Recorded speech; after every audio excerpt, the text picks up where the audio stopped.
Hey guys, Yamahaவோட R125 பார்த்தீங்க அப்படின்னா KTMோட RC125 ரைவலாக launch பண்ண போகிறோம் அப்படிங்கிறத Yamaha அனௌன்ஸ் பண்ணியிருக்காங்க. மேபி Yamahaவோட ஃபஸ்ட் 2024 லான்ச் R125 கூட இருக்கிறதுக்கு பாசிபிலிட்டிஸ் இருக்குது. ஸோ R125 பொறுத்த வரைக்கும் நல்ல கான்ஃபிகரேஷனில் பெஸ்ட்டான டிசைனில் தான் வந்து லான்ச் பண்ண போகிறாங்க. ஸோ ப்ரைஸ் அப்படிங்கிறது பார்த்தீங்கன்னா அண்டர் 1,50,000 அப்படிங்கிறத கன்ஃபார்ம் பண்ணியிருக்காங்க. ஸோ என்ன மாதிரியான கான்ஃபிகரேஷனில் R125 இந்தியாவில் லான்ச் பண்ண போகிறாங்க, எப்போ லான்ச் பண்ண போகிறாங்க அப்படிங்கிறத கொஞ்சம் டீட்டெயிலாக இந்த வீடியோவில் நம்ம பார்க்கலாம். உங்களுக்கு Yamahaவில் இருக்கக்கூடிய பைக்ஸில் எந்த பைக் ரொம்ப பிடிக்கும் அப்படிங்கிறத காமெண்ட் செக்ஷனில் காமெண்ட் பண்ணுங்கள். இந்த வீடியோவை கடைசி வரைக்கும் பாருங்கள். பிடிச்சிருந்தா லைக் பண்ணிக்கோங்க. நம்ம சேனலையும் கண்டிப்பாக நீங்கள் சப்ஸ்கிரைப் பண்ணிக்கோங்க. R125 அப்படிங்கிற இந்த ஒரு என்ட்ரி லெவல் ஃபுல்லிஃபைடு பைக் பார்த்தீங்க அப்படின்னா குளோபல் மார்க்கெட்டில் ரொம்பவே ஃபேமஸான ஒரு பைக்குங்க. இந்தியாவில் R125 கூடிய சீக்கிரம் லான்ச் பண்ண போகிறாங்க. அதுவும் பை ஃபங்க்ஷனல் எல்இடி ஹெட்லாம்ப் இருக்கக்கூடிய பைக்கை தான் லான்ச் பண்ண போகிறாங்க. ஏன் அப்படின்னு கேட்டிங்கன்னா குளோபல் மார்க்கெட்டில் ஒரு 6 மந்த்துக்கு முன்னாடி பார்த்தீங்கன்னா அது வரைக்குமே R125 ட்வின் எல்இடி ஹெட்லாம்ப்ஸ் இருக்கக்கூடிய பைக்காக தான் இருந்தது. யூரோப்பில் பார்த்தீங்க அப்படின்னா ரீசெண்டாக அப்டேட் மாடல் கொடுத்தாங்க. அண்ட் நமக்கு வந்து சவுத் ஈஸ்ட் ஏஷியன் கண்ட்ரிலையுமே வந்து பார்த்தீங்கன்னா R7 இன்ஸ்பயர்டு R125 அப்படிங்கிற மாதிரி வந்து கொண்டு வந்துட்டாங்க.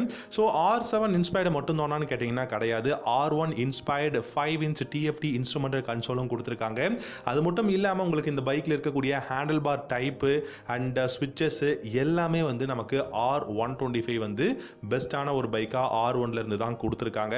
R1லேருந்து இந்த மாதிரி ஸ்விட்சஸ் அண்ட் தென் உங்களுக்கு கிளஸ்டர் எல்லாமே கொடுக்கும்போது டெஃபினட்டாக R7ஓட டிசைன், அதில் யூஸ் பண்ணிருக்கக்கூடிய எல்இடி ஹெட்லாம்ப்ஸ், ட்ராக்ஷன் கண்ட்ரோல், இந்த மாதிரியான பெஸ்ட்டான விஷயங்களும் R125ல கொடுக்க போகிறோம் அப்படிங்கிறத சொல்லியிருக்காங்க.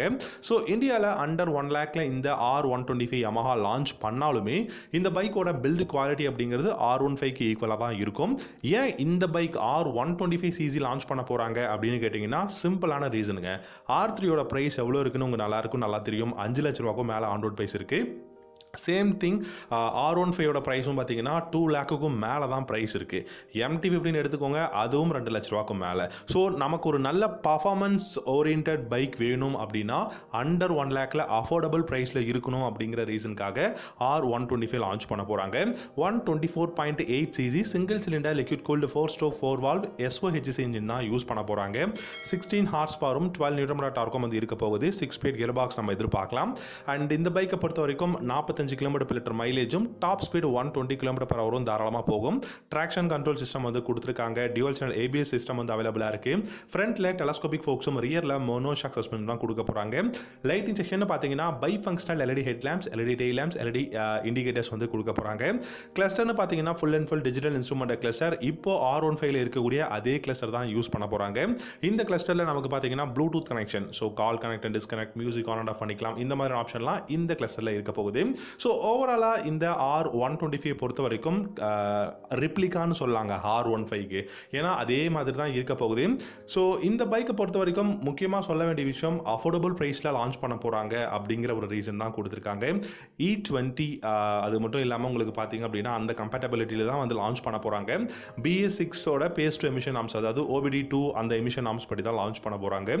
அண்ட் ஸ்டெப் அப் சீட், அதுவும் ஸ்பிளிட் சீட் தான் இருக்க போகுது. கம்ஃபர்டபுளான ஒரு ரைடை வந்து உங்களால் ஃபீல் பண்ண முடியும். ஸோ சிட்டியில் டிராஃபிக்கில் கூட இந்த பைக்கை நீங்கள் கண்டிப்பாக பெஸ்ட்டாக ரைட் பண்ண முடியும், எந்த ஒரு ஸ்ட்ரெஸ்ஸும் இல்லாமல். பிரேக்கிங் சிஸ்டம் வந்து சூப்பராக இருக்குது. ட்ராக்ஷன் கண்ட்ரோல் வந்து கொடுத்துருக்காங்க. ஃப்ரண்ட் அண்ட் ரியர் பார்த்தீங்க அப்படின்னா single disc brake, dual channel ABS அவைலபிளாக இருக்குது. அது மட்டும் இல்லாமல் ட்ராக்ஷன் கண்ட்ரோலும் இருக்கிறது ஒரு எக்ஸ்ட்ரா சேஃப்டி அப்படின்னு தான் நினைக்கிறேன். நல்ல வைடான ரேடியல் டயர்ஸ் வந்து பார்த்தீங்கன்னா ஃப்ரண்ட் அண்ட் ரியர் இருக்குது. 17 இன்ச் அலாய் வீல்ஸ் வந்து கொடுத்துருக்காங்க. டியூப்லெஸ் ரேடியல் டயர் தான் யூஸ் பண்ணியிருக்காங்க. அண்ட் அது மட்டும் இல்லாமல் இந்த பைக்கோட அந்த ரைடிங் பொசிஷன் அப்படிங்கிறது ஸ்போர்ட்டியான ரைடிங் பொசிஷனாக கொடுத்துருக்காங்க. அண்ட் நமக்கு பார்த்தீங்கன்னா அலுமினியம் ஸ்விங் ஆர்ம் இருக்குது. அது மட்டும் இல்லாமல் ட்ராக்ஷன் கண்ட்ரோல், பெஸ்ட்டான டிசைன் அப்படின்னு சொல்லிட்டு பெஸ்ட்டான விஷயங்கள், நிறைய விஷயங்கள் வந்து இப்போது ரீசெண்டாக வந்து நிறைய கண்ட்ரீஸில் லான்ச் பண்ண R125லையுமே பெஸ்ட்டான விஷயமா கொடுத்துருக்காங்க. கான்ஃபிகரேஷனை பொறுத்த வரைக்கும் டெக்னாலஜியுமே பார்த்தீங்கன்னா சூப்பராக இருக்குது. கிளிப் ஆன் ஹேண்டில் பார் வந்து சூப்பராக இருக்குது. அண்ட் இந்த பைக்கில் இருக்கக்கூடிய அந்த விண்ட் ஷீல்டுமே பார்த்தீங்கன்னா சூப்பராக தான் கொடுத்துருக்காங்க.